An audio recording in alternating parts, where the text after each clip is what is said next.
যে যিশু প্রভুর জন্য মরার জন্য প্রস্তুত, যিশু প্রভুর বিষয় ভালো করে জানতো, যিশু প্রভু ওনাকে যে সেবা দিচ্ছিল সেই সেবাকে ওনারা করতো।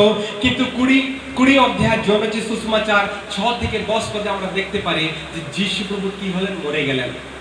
যিশু প্রভু কি হলেন, মরে গেলেন। যখন যিশু প্রভু মরে গেলেন তাই শিষ্যদের জীবনে একটা বহুত বড় বাধা আসলো, একটা বহুত বড় দুঃখ আসলো যে আমার গুরুটা কি হলো, মারা গেছে, এই কবরে যিশু প্রভু রয়েছে, আমার 3.5 সাল যিশু প্রভুর পিছনে ঘোরাটা বেকার হয়ে গেল, ব্যর্থ হয়ে গেল, আর আমার গুরুটা এই সংসারকে ছেড়ে কি হয়েছে, চলে গেলেন।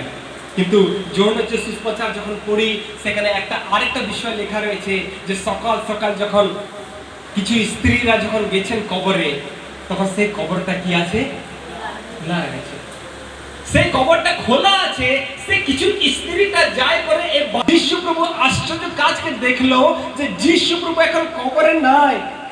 যিশু প্রভু যে কথা বলেছিল সেই কথা অনুসার যিশু প্রভু কি হয়ে গেছে, জি উঠেছে, কিন্তু ওর ভিতরে এখনো প্রেম জাগৃত হয়নি।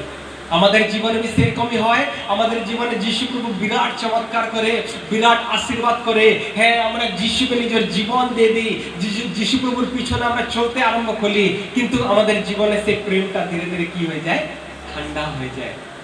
এখানে পিতরটা সে কবরকে দেখলো যে কবরের ভিতরে যিশু প্রভু নাই, কিন্তু বিশ্বাস জাগৃত হতে পারছে না, বিশ্বাস আসতে পারছে না, প্রেম জাগৃত হতে পারছে না। তারপরে আমরা দেখতে পারি যোহন্না যে সুসমাচার 20 অধ্যায় 19 থেকে 21 পদে লেখা আছে, একটা রুমের ভিতরে, একটা কমরার ভিতরে কিছু 11টা শিষ্য সেখানে আছেন, আর যিশু প্রভু সেই মাঝখানে দাঁড়ালেন, আবার বললেন যে তোমাদেরকে শান্তি হোক।